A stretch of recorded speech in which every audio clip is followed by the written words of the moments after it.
కాశీలో Suman TV. Suman TV ప్రేక్షకులకి నమస్తే. ఈరోజు మనం కాశీ నుంచి ప్రయాగాకు వచ్చినాము. సో ప్రయాగాలో సుమన్ టీవీ మీ అందరి కోసం. మరి ఈ కార్యక్రమాన్ని మనకు సమర్పిస్తున్న వారు వారాహి సిల్క్స్. పెళ్ళైనా పండగైనా వేడుక ఏదైనా పట్టు చీరల ప్రత్యేక వేదిక వారాహి సిల్క్స్. సాంప్రదాయానికి సౌందర్యానికి వారధి. చాలా అత్యంత పవిత్రమైన ఒక శక్తిపీఠానికి వచ్చినాము. ఆ శక్తిపీఠాన్ని ఆలోపి శాంకరి అమ్మవారి యొక్క శక్తిపీఠంగా గుర్తించబడింది. అయితే ఇక్కడ ఈ అమ్మవారు ఏ విధంగా వెలిసింది, అసలు ఈ అమ్మవారి శక్తిపీఠానికి ఉన్న చరిత్ర ఏంది, ఇవన్నీ తలుచుకుంటూ ఆ అమ్మవారిని మనసారా మొక్కుకోవడానికి మనం ఇప్పుడు లోపలికి వెళ్తున్నాము. భజ గౌరీసం భజ గౌరీసం గౌరీసం భజ మందమతి జలభవదుస్తర జలధి సుతరణం ధ్యేయం చిత్తే శివహర చరణం.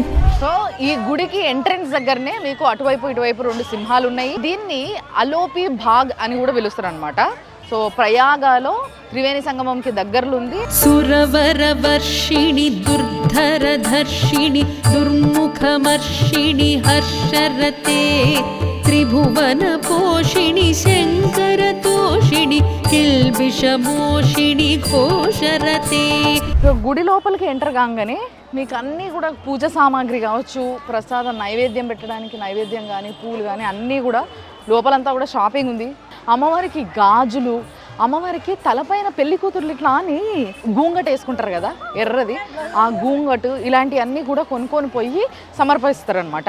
అయితే ఇక్కడ అమ్మవారికి ముఖ్యంగా ఈ ప్రాంతంలో ఉండే వాళ్ళు ఏం చేస్తారంటే వాళ్ళ ఇంట్లో ఏదైనా పెళ్ళి ఉందనుకోండి, పెళ్లి కార్యక్రమాలు ప్రారంభించడానికి ముందు ఈ అమ్మవారి దీవెన కంపల్సరీ అనమాట. ఆ అష్టాదశ శక్తిపీఠాల్లో ఈరోజు మనం వచ్చిన ఈ శక్తిపీఠం కూడా ఒకటి. అంటే ఆ అమ్మవారి యొక్క కుడికాలు మోకాలు భాగం పడ్డం వల్ల ఈ ప్రాంతం అంతా కూడా పవిత్రంగా మారుతుంది.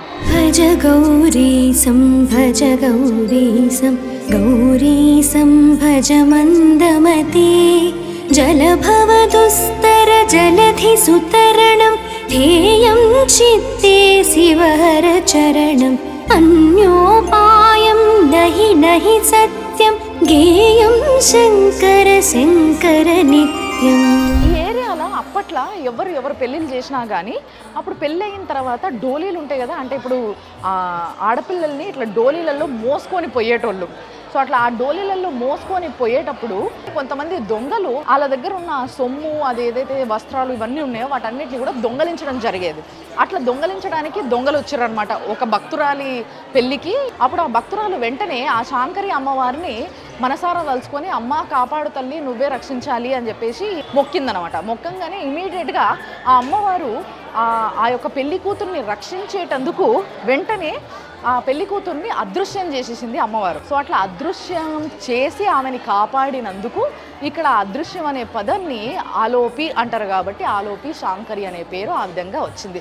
అందుకోసమే ఇక్కడ అమ్మవారిని ఏ రూపంలో కూడా, అంటే ఏ విగ్రహము ఉండదు, ఖాళీ ఒక డోలి, ఏ డోలీలో అయితే ఒక పెళ్లి కూతుర్ని ఆమె మాయం చేసిందో ఆ డోలీని ఇక్కడ పెట్టి ఆ డోలీనే పూజిస్తారు. ఆ డోలీకి కింద ఒక ఉయ్యాల లాంటిది ఉంటుందంట.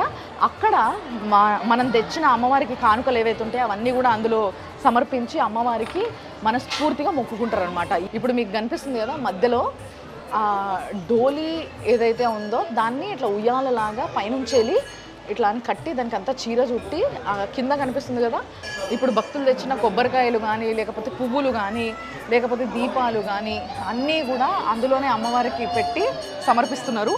సో మనం కూడా ఇప్పుడు సుమన్ టీవీ తరఫున మీ అందరి తరఫున కూడా అమ్మవారికి ఈ యొక్క ఏదైతే కానుక ఉందో అవన్నిటినీ కూడా మనం అర్పిస్తున్నాం అన్నమాట.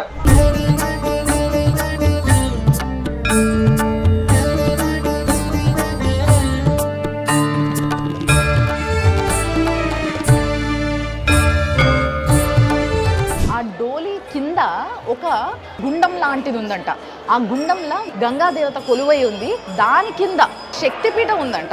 అమ్మవారిని శ్రీచక్రం రూపంలో పూజిస్తాం కదా మనము. ఆ శ్రీచక్రం ఆ గంగాదేవి కింద ఉందనమాట. ఎంతటి భాగ్యం అంటే ఒక శక్తిపీఠానికి ఇట్లా ఎదురుగా, అంటే అమ్మవారు ఎంత దగ్గరగా ఉందో చూడండి. అసలు ఇంత దగ్గరగా ఆ అమ్మవారికి హారతి ఇయ్యగలిగిన, ఓ దీపం పెట్టగలిగిన ఐరణ దుర్మద శత్రువధోదిత దుర్ధర నిర్జర శక్తి భృతే చతుర విచార ధురీణ మహాశివ दूतकृतप्रमथाधिपते दुरितदुरीह दुराशय दुर्मति दानवदूत कृतान्तमते. ప్రతి విగ్రహం ఇక్కడ స్వయంభూనే. చూడండి, గోమాత, వినాయకుడు, శివలింగము, తర్వాత భైరవులు, ఆంజనేయ స్వామి, నందీశ్వరుడు. ఇక్కడ ఆంజనేయ స్వామి పెద్ద విగ్రహం ఉంది చూసినరా, ఆంజనేయ స్వామి చేతిలో రాముడు, లక్ష్మణుడు కనిపిస్తున్నారు. తర్వాత నవదుర్గల్ని ఏర్పాటు చేశారు ఇక్కడ లోపల కూడా. నవదుర్గల్లో మొదటి అమ్మవారు శైలపుత్రి. మీ అందరికీ తెలుసు కదా, నవరాత్రుల్లో మొదటి రోజు అవతారం శైలపుత్రి అయితే తర్వాత బ్రహ్మచారిణి, బ్రాహ్మిణి అని కూడా అంటారు, బ్రహ్మచారిణి. దాని తర్వాత చంద్రగంఠ, కూష్మాండ అమ్మవారు 4వ రోజున. స్కందమాత అంటే, స్కందుడు అంటే తెలుసు కదా, మన కుమారస్వామి, ఆయన యొక్క తల్లి కాబట్టి స్కందమాత. కాత్యాయిని. దాని తర్వాత కాలరాత్రి, అందుకోసమే రూపం చూడండి. దాని తర్వాత మహాగౌరి. ఆఖరి రోజు సిద్ధిదాత్రి. 9 రోజులు మనము దర్శించుకున్న తర్వాత ఈ అమ్మవారు మనకి మన కోరుకునే అన్నిటిని కూడా సిద్ధించేలా చూస్తుంది అనమాట. ఇక్కడ ఒక అమ్మవారిది ఫోటో ఉంది, దుర్గమ్మవారి ఫోటో. అంటే సతీదేవి దుర్గమ్మవారి అవతారం ఎత్తుతుంది కదా, ఆ దుర్గమ్మవారే అంటే ఆదిపరాశక్తి అంటారు కదా ఆమెనే. అంటే త్రిమూర్తులకు కూడా తల్లి ఆమెనే. దేవుళ్ళందరూ కూడా ఆవిడ శరీరం పైన ఒక్కొక్కరు ఒక్కొక్క దగ్గర నుంచి పుట్టినట్టుగా ఏ విధంగా చేసిండ్రో, శివుణ్ణి మాత్రం గుండెల మీద వేసిండ్రు. భర్త కదా, గుండెల పైన శివుడు, అటుపక్క కాళికామాత, బ్రహ్మదేవుడు కుడివైపు తొడపైన, మెడం వైపు తొడపైన విష్ణుమూర్తిని చూడొచ్చు, సరస్వతీదేవి, లక్ష్మీదేవి. ప్రతి ఒక్కరూ ఆఖరికి రాక్షసులని పాదాల దగ్గర కింద కూడా మనకి చూడొచ్చు. ఐ శరణాగత వైరివధూవర వీరవరాభయదాయకరే త్రిభువనమస్తక శూల విరోధి శిరోధి కృతామల శూలకరే. ఆ అలోపి శాంకరి అమ్మవారు అంటే ప్రయాగ మాధవి అనే పేరుతోని కూడా ఆ అమ్మవారిని పిలుస్తారు. సో ఆ 2 పేర్లు అమ్మవారివే.